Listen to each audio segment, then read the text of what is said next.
Hi, my name's Karen Ingram and I'm here from Exel Poles in the UK, and I'm also an inward Nordic walking instructor and a coach.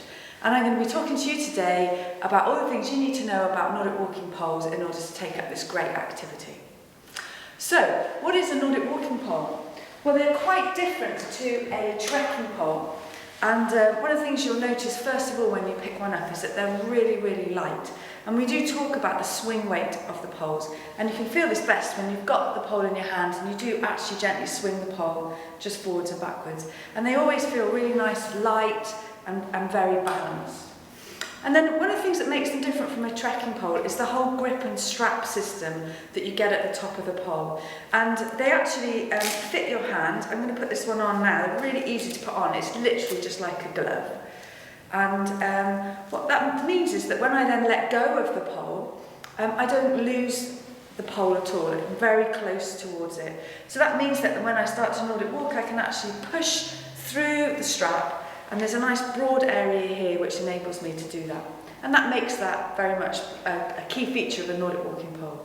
And these poles, and most of the ones I'm going to show you today, are quick release, which means that I can very easily detach myself from the pole, say if I wanted to get something out of my rucksack, and then I can very easily clip back in. The other thing that makes this a Nordic walking pole is down this end, and this is what's called a paw, which means that I can then walk on a hard surface like a road or a pavement. And it's angled, so that when that's angled on a road, I've got lots of grip and lots of contact with the road, and the pole is still at the 45-degree angle you need for Nordic walking.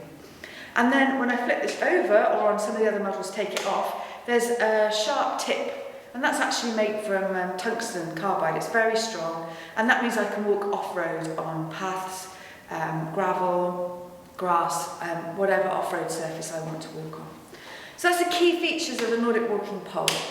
We've got a whole range here to look at today, and one of the main things that makes them different is the percentage of carbon that's in the shaft of the pole. And that can range from as little as 20% carbon right up to 100% carbon. So a 100% carbon pole costs a lot more than 20% carbon pole. So why on earth would someone spend all that extra money to have a 100% carbon pole? Well, I'll show you a few things. So I've got two example poles here. This is an entry-level pole and only has 20% carbon. And this is one of our top-of-the-range poles, which is 100% carbon. So what extra do I get with a 100% carbon pole?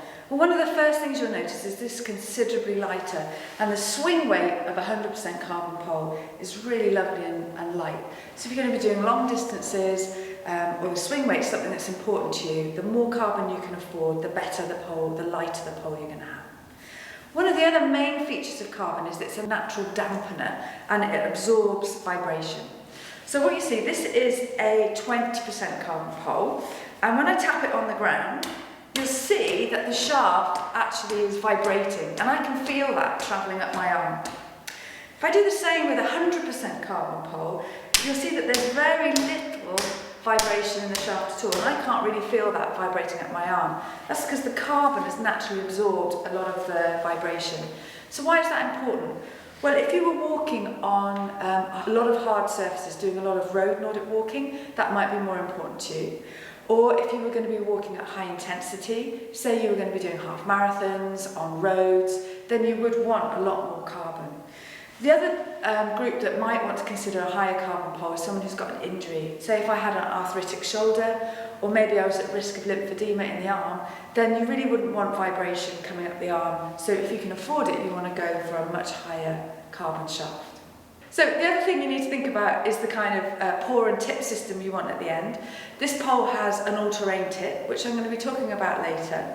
We also have a suspension tip, which is good for racing, or on some of the more lower end poles, you can have a separate paw and tip system. So that's the other thing to think about. So the type of paw and tip, the type of shaft and how much carbon is in it, and then the type of grip and strap system that you want.